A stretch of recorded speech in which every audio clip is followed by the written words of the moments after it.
Jai Hind everyone. चलिए, we are back again with the another video. Okay, as we have completed the chapter number 5, India wins freedom, in the previous video. So today we will do the revision of the same chapter because next week we are going to have the weekly test of SS. So in this video we will revise the whole chapter again. Okay, but as usual, before starting we all will recite the shloka. Chaliye, so ready? Let's start.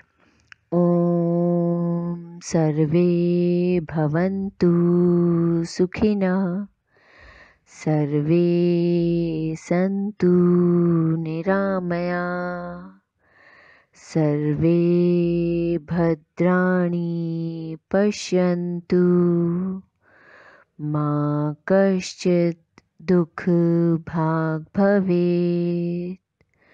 Om Shanti शांति शांति. चलिए, let's start. India wins freedom. In the previous chapter we have completed the time period between the end of first revolt, first freedom struggle, that is the time period between 1857 to 1914, that we have discussed. The INC was introduced. INC was formed by A.O. Hume in 1885. Then how it works. Now in this chapter we will discuss the time period between 1915 to 1947, that how India wins freedom. India का पूरा freedom struggle we are going to discuss in this chapter. Okay. First of all, India's freedom struggle, it took a definite shape when Mahatma Gandhi enters the politics of India. जब महात्मा गांधी भारत आए और उन्होंने practically ये politics को, freedom struggle को join किया, उसके बाद जो हमारी फ्रीडम स्ट्रगल थी, it got a definite shape, उसकी शेप बदल गई and it begins seriously. Mahatma Gandhi he came to India in 1915. वो 1915 में भारत आए थे. Before that he was in South Africa for practising the law. उन्होंने इंग्लैंड से अपना लॉ कंप्लीट किया. Then he was practising it in South Africa where he face the racial discrimination. That means the discrimination on the basis of skin colour, रंग भेद जिसे आप कह सकते हैं, उन्होंने वहाँ पर फेस किया. And he raise his voice against this discrimination. उन्होंने इस डिस्क्रिमिनेशन के अगेंस्ट अपनी आवाज़ उठाई and he got success over there. Then when he came to India, he realized that Indians are treated very badly. Indians को उनकी अपनी ही country में बहुत बुरी तरह से ट्रीट किया जाता था, उनके साथ बहुत इल बिहेव किया जाता था. आफ्टर दैट ही रियलाइज कि जब तक सारी कंट्री, सब कंट्री मैन्स, इंडियंस को एक साथ यूनाइट नहीं किया जाएगा, we will not able to attain the freedom. हमें हमारी फ्रीडम नहीं मिल सकती. Then he started working on that. सबसे पहले उन्होंने INC को ज्वाइन किया and then he founded the Satyagraha Ashram in Ahmedabad. उन्होंने अहमदाबाद में सत्याग्रह आश्रम बनाया. उसके बाद उन्होंने INC को ज्वाइन किया in 1916. He was having two main principles. Gandhi ji के दो प्रिंसिपल्स थे, दैट वॉज सत्याग्रह एंड अहिंसा, जिनके ऊपर वो वर्क करते थे. सत्याग्रह दैट मीन्स सत्य के लिए आग्रह, सत्य ट्रुथ, आग्रह इंसिस्ट करना, बार बार सच को कहना. So he was in favour of truth, that we all have to be stand for the truth. चाहे फिर उसके लिए हमको कितनी भी प्रॉब्लम्स क्यों नहीं फेस करनी पड़े, but we all should stand for the truth. We should never deny the truth. हमें अपने सच को कभी नहीं छोड़ना चाहिए, फिर उसके लिए हमको कितनी भी प्रॉब्लम्स आए, चाहे हमें जान भी देनी पड़े, बट हमें अपने ट्रुथ के लिए हमेशा खड़े रहना चाहिए. That was his first principle. Second was ahimsa, that means non-violence. He was strictly against the violence. वो violence के strictly against थे कि violence होना नहीं चाहिए, मारपीट, लड़ाई झगड़ा, this should not be there. बिना इन सब चीज़ों के भी we can fight for, we can struggle for our freedom. Then he started the first civil disobedience movement. उन्होंने civil disobedience movement start किए. His first civil disobedience movement was Champaran campaign. Champaran was a place in Bihar. Bihar में एक place है चंपारण. वहाँ के जो cultivators थे दे were facing many problems. उनके साथ जो ब्रिटिशर्स थे वो एक सिस्टम फॉलो करते थे which was known as Tinkathia system. According to this system उन्हें अपने इस पूरे फील्ड को 3 पार्ट्स में डिवाइड करना होता था और इस 3 पार्ट्स के 1 पार्ट में उन्हें ब्रिटिशर्स के लिए इंडिगो ग्रो करना होता था और रेस्ट 2 पार्ट्स में वो अपने कोई भी क्रॉप्स को ग्रो कर सकते थे. सो this was how they were facing the problem, because एक तो उनका फील्ड की लेंथ कम हो जा रही थी, उन्हें अपने फील्ड में किसी और के लिए ग्रो करना पड़ रहा था, उसके ऊपर से उन्हें टैक्स भी देना पड़ रहा था. So they were facing many problems. तो इन सारी प्रॉब्लम्स के अगेंस्ट उन्होंने अपना पहला सिविल डिसओबीडियंस मूवमेंट स्टार्ट किया. That was known as Champaran campaign. तो चंपारण कैंपेन उन्होंने शुरू किया. कैसे किया? with his 2 principles, that is satyagraha and ahimsa. He was standing with his truth that this is wrong, this should not be done with these cultivators. And with the ahimsa he was doing the fasting. उन्होंने hunger strike करके अपना ये struggle किया and he attain the success, और उन्हें success मिली. That was the first civil disobedience movement in India, Champaran campaign. After that, in 1919, 1919 में Britishers ने एक नया एक्ट स्टार्ट किया. That was known as Rowlatt act.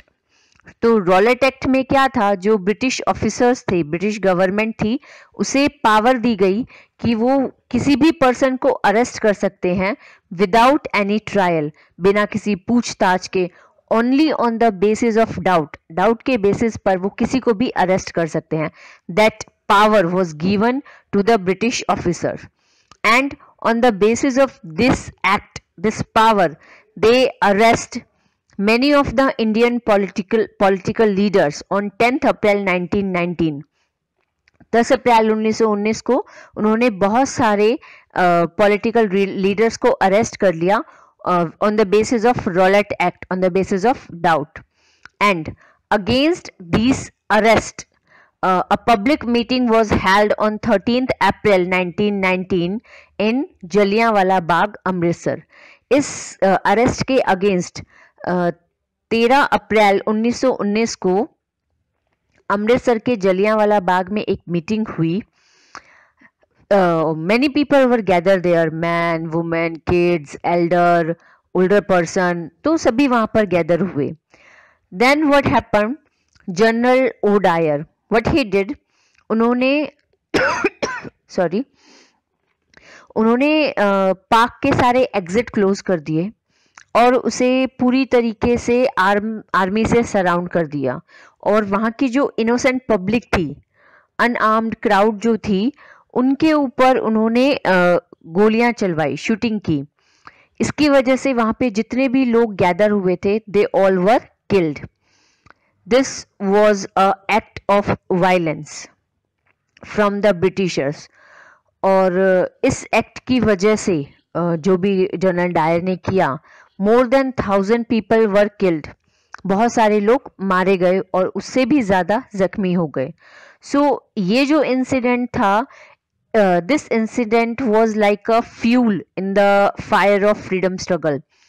ये फ्रीडम स्ट्रगल की जो फायर थी, उस फायर में इस एक्ट ने एक फ्यूल का काम किया और उसे और ज़्यादा इंक्रीज कर दिया.